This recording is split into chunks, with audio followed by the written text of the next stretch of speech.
Hello and welcome in our YouTube channel Metallurgical Facts. Subscribe our channel and press bell icon to get notification. You can also follow us on our Facebook and Instagram page for daily quizzes and practice. In case of any query, write us on metallurgicalfacts@gmail.com. So here is the objective of this video. The main aim of this video is to show the importance of metallurgy in industrial growth. So first of all, we will understand why study metallurgy and what is the actual need of studying metallurgy.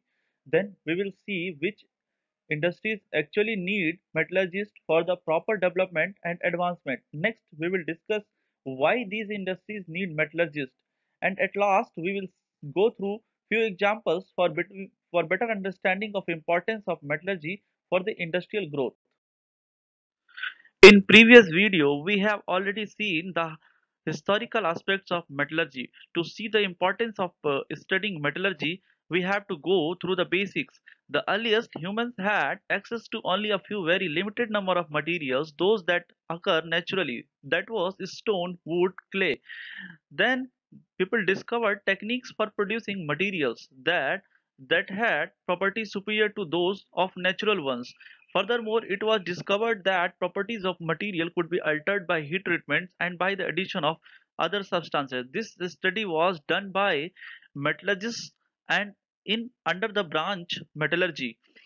Any engineer can look up material properties in a book or search database for material that meets design specification. But by studying metallurgy, we learn to ability to innovate and to incorporate materials safely in design.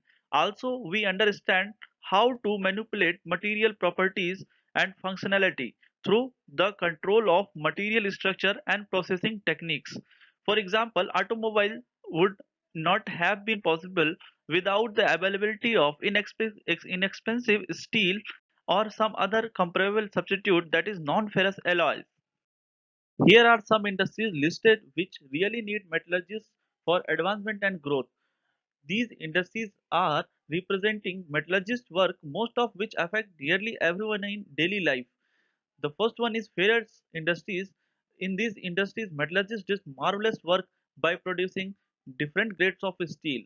Then, non-ferrous industries for the production of aluminum, copper, zinc, lead, and titanium. Oil industries, gas industries, automobile industries, nuclear industries, then aeronautics industries, ordnance factories, electrical industries, healthcare industries, ceramic industries, polymer industries, and many other chemical industries, those also which are not listed here. So here we will understand why industries need metallurgists.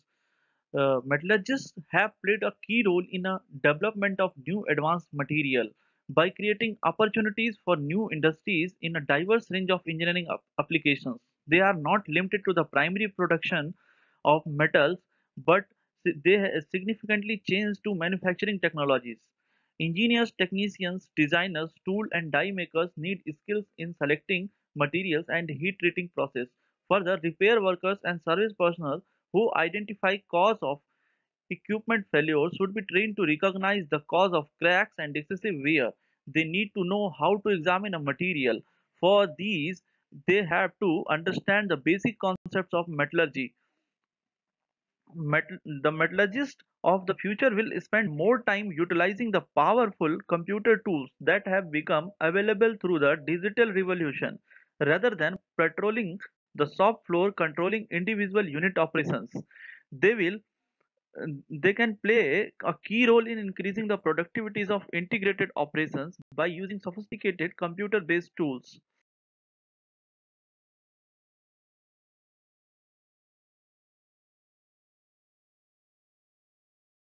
So taking first example for metallurgist versus industrial problem. So in this, the steel is one of the most widely used material in the world. It has high strength, it can be machined and formed easily. Also, steel is readily available and reasonably priced as compared to other materials having similar physical properties. But although, can you imagine an airplane made entirely of steel? So the answer is no. because it would be impossible for the aircraft to carry much payload. Even if it could take off, such an application would require lighter metals for manufacture. Lightweight and other special properties can attain through the application of non-ferrous metallurgy and alloys. So for the advancement in the airplane or aircraft industries, we need the advancement in non-ferrous industries. The second example is related to the cutting tools that are used in industries. The cutting tools used in industries must be very hard. If it is hard properly and ground and sharpened, it will cut metal cleanly and accurately. However, after a period of use, the cutting tool did not remain sharp. It wore away excessively fast. Then it did not cut well. People may surprise for the first time then when it was happened for the first, but at the same time metallurgical microscope examination showed that the tool was going through the process known as tempering without the machine operator knowing it. In the case of cutter, the unintentional tempering was destroying it. Tempering is what is tempering? Tempering is reheating of metal to slightly soften it, performed to make more stress-free, distortion-free, and crack-free. So, when tempering of cutting tool take place during a cutting operation, excessive wear of tool can result. This was the solution given by the metallurgist. Moving to the next example, that is related to filament used in electric bulb.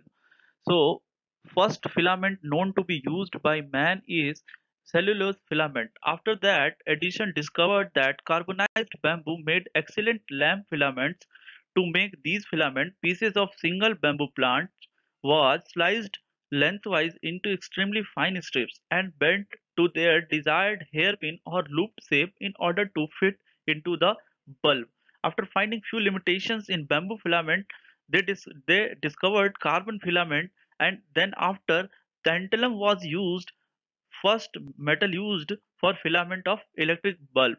But but there are few limitations in case of tantalum related to the electrical resistance. So people started thinking about new metal and came up with tungsten, which has lowest coefficient of thermal expansion, high melting temperature, and its good tensile strength.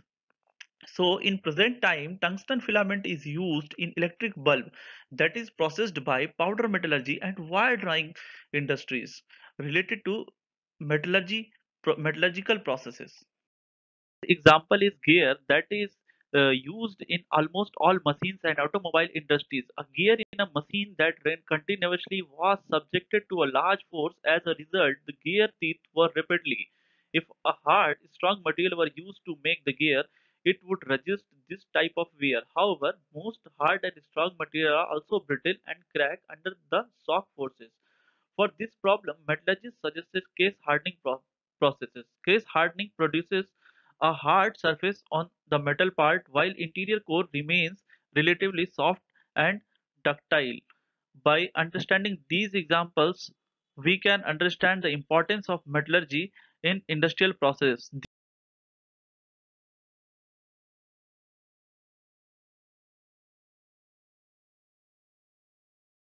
Thank you guys for your attention. Hoping you guys have learned something new in our video. To get notification of upcoming video, subscribe our channel and press bell icon. Thank you.